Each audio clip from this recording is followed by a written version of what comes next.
Welcome to the Explainer. Today, we're stepping right into the beating heart of a modern vessel to explore the absolutely monumental forces at play inside marine machines.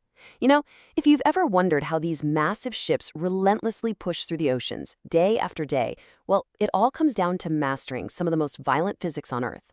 We're going to break down the mechanics, the thermodynamics, and honestly, the sheer genius of marine engineering.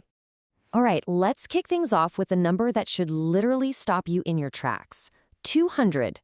In the world of large two-stroke marine diesels, this isn't just a random number, it's the combustion pressure, in bar, that's hitting the inside of a cylinder. To really put that into perspective, 200 bar is roughly equivalent to the weight of 2 elephants pressing down on every single square centimeter of the piston crown. I mean, think about that. And it doesn't just happen once. This happens every single second, for weeks on end without stopping. So the central narrative of our explainer today is really about taming the beast. How do marine engineers actually harness this continuous, incredibly violent explosion to turn a propeller without just tearing the entire engine block apart? Section 1. The controlled explosion. Sparkless ignition. To understand how we tame this beast, we've got to start with the basics of this controlled explosion. We're talking about sparkless ignition. See, the diesel engine is a compression ignition engine. Unlike your car's petrol engine, there is no spark plug here to light the fire. The heat of compression alone does all the heavy lifting. Now, you might be wondering, why do this instead of using a standard petrol engine?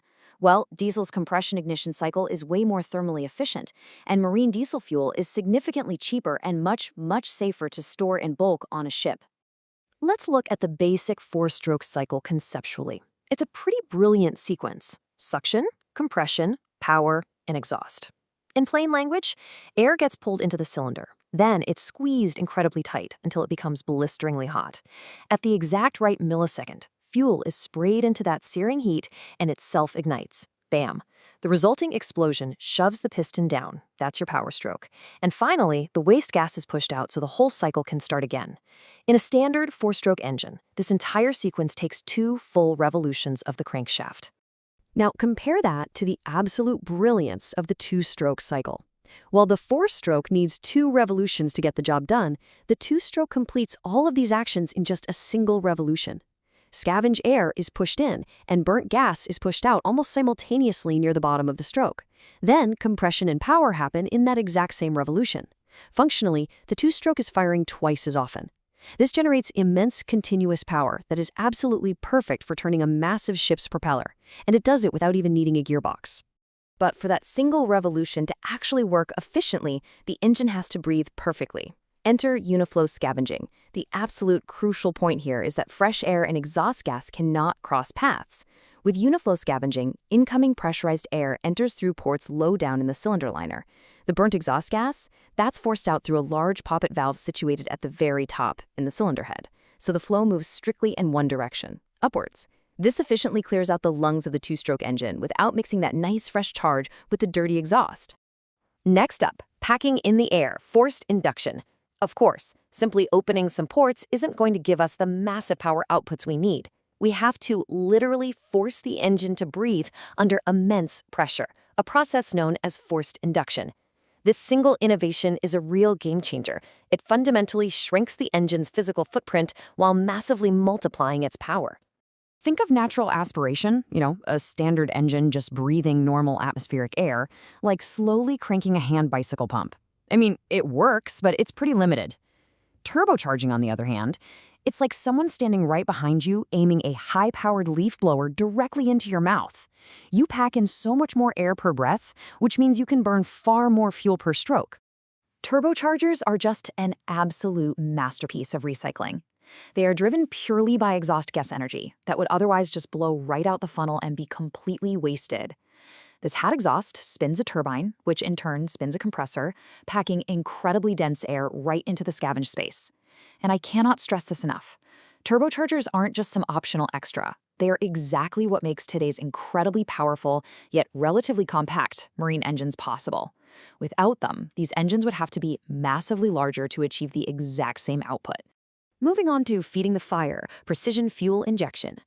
So now that we've got a cylinder packed with this blisteringly hot compressed air, we need to actually feed the fire. Precision fuel injection is the absolute lifeblood of the engine. The fuel has to be pumped into the cylinder at the exact right millisecond and in the exact right volume. There are really two dominant ways to pull this off. Historically, we've relied on what are called jerk pumps. These are entirely mechanical pumps where a rotating helix on a plunger physically meters the fuel quantity. Sometimes they're paired with variable injection timing, or VIT, to shift exactly when the fuel goes in based on how hard the engine is working. But modern ships, they're increasingly moving over to common rail systems. In a common rail setup, a single high-pressure accumulator stores the fuel, and electronically timed valves deliver it to the injectors entirely independently of the engine's physical speed. It's amazing because it allows for infinitely precise control over the injection timing. But hey, it's not just about the timing. It's also about the physical state of the fuel. Heavy marine fuel oil is thick. I mean, really thick. Before it even gets to the injector, it has to be heated up in a viscosity regulator. Once it finally reaches the correct viscosity, the injector needle lifts, and the fuel is forced through these tiny, tiny holes at immense pressure. This completely atomizes the liquid, turning it into a fine, combustible mist that detonates perfectly the very second it hits that hot, compressed air. All right, measuring the muscle, calculating output. All of this perfectly timed mechanics and fluid dynamics results in some serious, raw, rotational muscle. But how do marine engineers actually measure the power this beast is putting out while it's running? Well, we introduce a concept called indicated power. Let's take a practical snapshot of how this power calculation actually works. Indicated power, which is measured in kilowatts, equals PMI times L times A times N times K. So, what does all that alphabet soup actually mean? Engineers use an indicator diagram to find the mean effective pressure in bar. That's your PMI. You take that average pressure and multiply it by the length of the piston stroke, the area of the piston in meters, the number of power strokes per second, and finally, the number of cylinders. Put it all together and it gives us the exact power output being developed inside those steel walls. It's a really vital health check to ensure every single cylinder is pulling its weight equally. Our final section today, surviving the beast, safety, and prevention. With all this extreme heat, massive pressure, and atomized fuel, we've got to bring the story back to the reality of danger on board. When you're taming a beast like this, you have to be totally prepared for when it tries to bite back.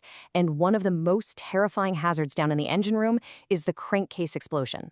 The physics of a crankcase explosion follow a very precise, very deadly chain of events. It almost always starts with a mechanical failure, something like a slipping bearing, which creates a severe hotspot right in the crankcase. This intense heat vaporizes the circulating lubricating oil into a really dense, highly combustible mist.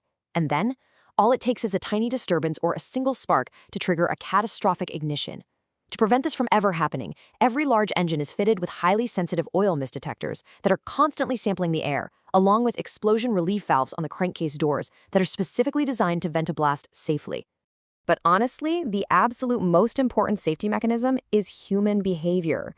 This is a vital, real-world application of the physics we've just been discussing. Never, ever open a hot crankcase door if you suspect an overheat. Opening that door introduces a massive rush of fresh oxygen straight to the vaporized oil mist, which can instantly trigger the exact explosion you were trying to prevent. You absolutely must let it cool first. You have to respect the beast.